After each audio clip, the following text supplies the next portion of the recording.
విశాఖ నగరంలో జగదాంబ జంక్షన్లో ఉన్న క్రిస్టియన్ ప్రాచీన రెజిమెంటల్ బరియల్ గ్రౌండ్ ఎదుట రాజకీయ పార్టీల సమావేశాలు, వ్యాపార వాణిజ్య ప్రకటనల బోర్డులు ఏర్పాటు చేసి క్రిస్టియన్ పవిత్ర స్థలాల హక్కులకు భంగం కలిగిస్తున్న వారిపై ప్రభుత్వం తగిన చర్యలు తీసుకోవాలని క్రిస్టియన్ మైనార్టీ కౌన్సిల్ అధ్యక్షుడు డాక్టర్ వి శ్రీధర్ డిమాండ్ చేశారు. జగదాంబ జంక్షన్లో ఉన్నటువంటి రెజిమెంటల్ బరియల్ గ్రౌండ్ మోర్స్ జానువా విటే ప్రాంగణం ఎదుట విలేకరుల సమావేశం నిర్వహించి ఆయన వివరాలు వెల్లడించారు. జగదాంబ జంక్షన్లో ఉన్నటువంటి రెజిమెంటల్ బరియల్ గ్రౌండ్ మోర్స్ జానువా విటే క్రిస్టియన్ శ్మశాన వాటిక ఫ్రెంచ్ పాలకుల కాలంలో నిర్మించడం జరిగిందని తెలిపారు. మోర్స్ జానువా విటే అనేది లాటిన్ పద బంధాన్ని death the gateway to life లేదా death the door to life అని అనువదిస్తుంటారు. ఈ సమావేశంలో క్రిస్టియన్ మైనార్టీ నాయకులు తదితరులు పాల్గొన్నారు. నా పేరు జేమ్స్ వికే కుంబట్ల. పాత్రికేయులందరికీ నమస్కారాలు. మేము క్రైస్తవ స్వచ్ఛంద సంస్థ క్రైస్తవ సామాజిక కార్యక్రమాలు చేపడుతున్నాం. చాలా విషయాల్లో క్రైస్తవ సమాజాలు ఎదుర్కొంటున్న సమస్యల పట్ల మేము కొంత పోరాడుతున్నాం. అలాగే ప్రభుత్వం ద్వారా న్యాయ సహకారం తీసుకుంటున్నాం. ముఖ్యంగా ఈ రెజిమెంటల్ లైన్స్ సెమిటరీ అనేది చాలా ప్రాచీనమైనది.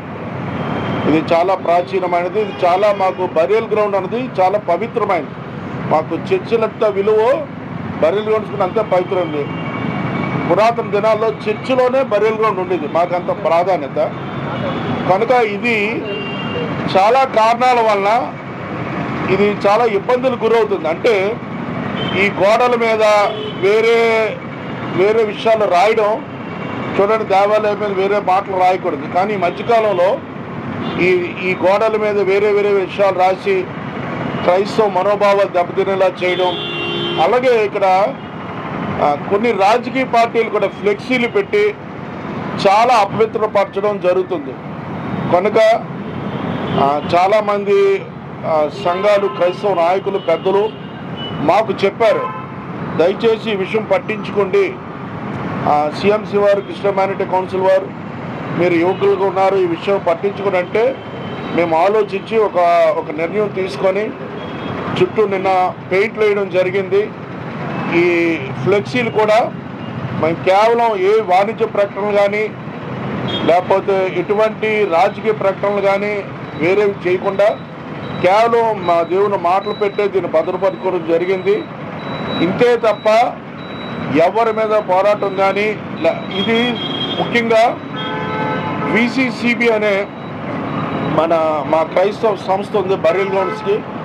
వారే ఇన్నేళ్లు చూస్తున్నారు. ఇప్పుడు వారాధీనంలో ఉంది.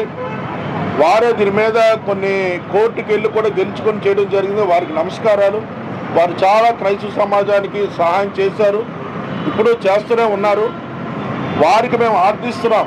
వారి ద్వారా వారి సహకారంతోనే కొంత క్లీనింగ్ చేస్తూ ఇలాంటివి ఇక్కడ యూరినరీ వేయకుండా, పశువులు రాకుండా, రాత్రులు కొంతమంది లోనకి వెళ్ళి చాలా అసంఖ్య కార్యక్రమాలు చేయడం జరుగుతుంది. అది మాకు అపవిత్రమైన కార్యం కనుక, మత వివాదాలు రాకూడదు కనుక ముందస్తు చర్యగా మేము శుభ్రపరచడం జరిగింది. ఇంతేకాకుండా తదుపరి కార్యక్రమాలు కూడా చేయడానికి మేము ముందుకెళ్తున్నాం. కనుక ఈ విషయాన్ని క్రైస్తవ సమాజానికి, ప్రభుత్వానికి, అధికారులకు తెలియడానికి మేము మీడియా సమావేశం ఏర్పాటు చేశాం. ఈ విషయంలో విసిసి బోర్డు వారికి, అందులో ఉన్న సభ్యులకి, దానికి ఉన్న సంఘ సభ్యులు కూడా మేము వందనాలు చెల్లిస్తున్నాం. మా పెద్దలు ఇప్పటి వరకు పోరాటాలు చేసి ఎన్నో కార్యక్రమాలు చేసి మమ్మల్ని భద్రపరిచారు. మేము కూడా వారితో కలిసి సమాజ కార్యక్రమాలు చేయడానికే ముందుకెళ్ళాం.